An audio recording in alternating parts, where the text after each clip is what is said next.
വചനയാത്ര ഉൽപ്പത്തി 3-ാം അധ്യായം. ദൈവമായ കർത്താവ് സൃഷ്ടിച്ച എല്ലാ വന്യജീവികളിലും വച്ച് കൗശലമേറിയതായിരുന്നു സർപ്പം.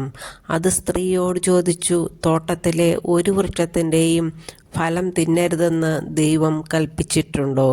സ്ത്രീ സർപ്പത്തോട് പറഞ്ഞു, തോട്ടത്തിലെ വൃക്ഷങ്ങളുടെ പഴങ്ങൾ ഞങ്ങൾക്ക് ഭക്ഷിക്കാം, എന്നാൽ തോട്ടത്തിൻ്റെ നടുവിലുള്ള മരത്തിൻ്റെ പഴം ഭക്ഷിക്കുകയോ തൊടുക പോലുമോ അരുത്. ഭക്ഷിച്ചാൽ നിങ്ങൾ മരിക്കും എന്ന് ദൈവം പറഞ്ഞിട്ടുണ്ട്. സർപ്പം സ്ത്രീയോട് പറഞ്ഞു, നിങ്ങൾ മരിക്കുകയില്ല. അത് തിന്നുന്ന ദിവസം നിങ്ങളുടെ കണ്ണുകൾ തുറക്കുമെന്നും നന്മയും തിന്മയും അറിഞ്ഞ് നിങ്ങൾ ദൈവത്തെ പോലെ ആകുമെന്നും ദൈവത്തിനറിയാം. ആ വൃക്ഷത്തിൻ്റെ പഴം ആസ്വാദ്യവും കണ്ണിന് കൗതുകകരവും അറിവേകാൻ കഴിയുമെന്നതിനാൽ അഭികാമ്യവും ആണെന്ന് കണ്ട് അവൾ അത് പറിച്ചു തിന്നു.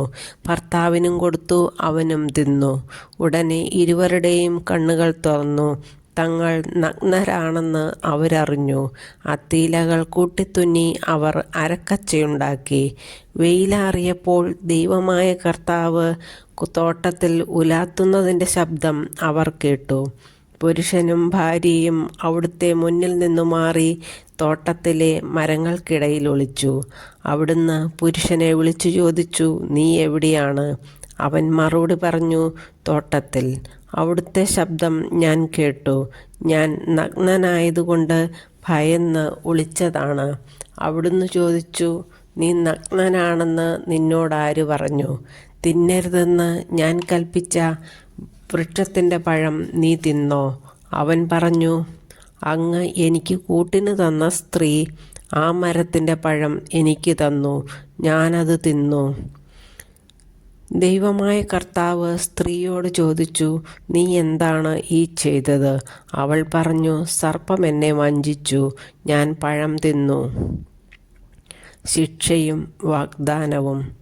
ദൈവമായ കർത്താവ് സർപ്പത്തോട് പറഞ്ഞു, ഇത് ചെയ്തതുകൊണ്ട് നീ എല്ലാ കന്നുകാലികളുടെയും വന്യമൃഗങ്ങളുടെയും ഇടയിൽ ശപിക്കപ്പെട്ടതായിരിക്കും.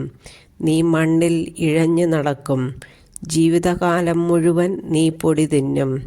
നീയും സ്ത്രീയും തമ്മിലും നിന്റെ സന്തതിയും അവളുടെ സന്തതിയും തമ്മിലും ഞാൻ ശത്രുത ഉളവാക്കും. അവൻ നിന്റെ തല തകർക്കും, നീ അവൻ്റെ കുതികാലിൽ പരിക്കേൽപ്പിക്കും. അവിടുന്ന് സ്ത്രീയോട് പറഞ്ഞു, നിന്റെ ഗർഭാരിഷ്ടതകൾ ഞാൻ വർദ്ധിപ്പിക്കും. നീ വേദനയോടെ കുഞ്ഞുങ്ങളെ പ്രസവിക്കും. എങ്കിലും നിനക്ക് ഭർത്താവിൽ അഭിലാഷമുണ്ടായിരിക്കും, അവൻ നിന്നെ ഭരിക്കുകയും ചെയ്യും. ആദത്തോട് അവിടുന്ന് പറഞ്ഞു, തിന്നരുതെന്ന് ഞാൻ പറഞ്ഞ പഴം സ്ത്രീയുടെ വാക്കുകേട്ട് നീ തിന്നതുകൊണ്ട് നീ മൂലം മണ്ണ് ശപിക്കപ്പെട്ടതായിരിക്കും. ആയുഷ്കാലം മുഴുവൻ കഠിനാധ്വാനം കൊണ്ട് നീ അതിൽ നിന്ന് കാലയാപനം ചെയ്യും. അത് മുള്ളും മുൾച്ചെടികളും നിനക്കായി മുളപ്പിക്കും. വയലിലെ സസ്യങ്ങൾ നീ ഭക്ഷിക്കും. മണ്ണിൽ നിന്ന് എടുക്കപ്പെട്ട നീ മണ്ണിനോട് ചേരുന്നതുവരെ നെറ്റിയിലെ വിയർപ്പ് കൊണ്ട് ഭക്ഷണം സമ്പാദിക്കും. നീ പൊടിയാണ്, പൊടിയിലേക്ക് തന്നെ നീ മടങ്ങും. ആദം ഭാര്യയെ ഹവ്വ എന്ന് വിളിച്ചു, കാരണം അവൾ ജീവനുള്ളവരുടെയെല്ലാം മാതാവാണ്. ദൈവമായ കർത്താവ് തോലുകൊണ്ട് ഉടയാടയുണ്ടാക്കി ആദത്തെയും അവൻ്റെ ഭാര്യയെയും ധരിപ്പിച്ചു. അനന്തരം അവിടുന്ന് പറഞ്ഞു, മനുഷ്യനിതാ നന്മയും തിന്മയും അറിഞ്ഞു നമ്മിലൊരുവനെ പോലെ ആയിരിക്കുന്നു. ഇനി അവൻ കൈനീട്ടി ജീവൻ്റെ വൃക്ഷത്തിൽ നിന്നുകൂടി പറിച്ചു തിന്ന് അമർത്യനാകാൻ ഇടയാകരുത്.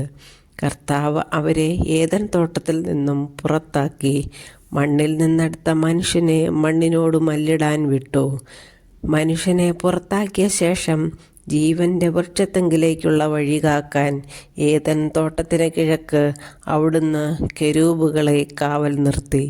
എല്ലാ വശത്തേക്കും കറങ്ങുന്നതും തീ ജ്വലിക്കുന്നതുമായ ഒരു വാളും അവിടുന്ന് സ്ഥാപിച്ചു.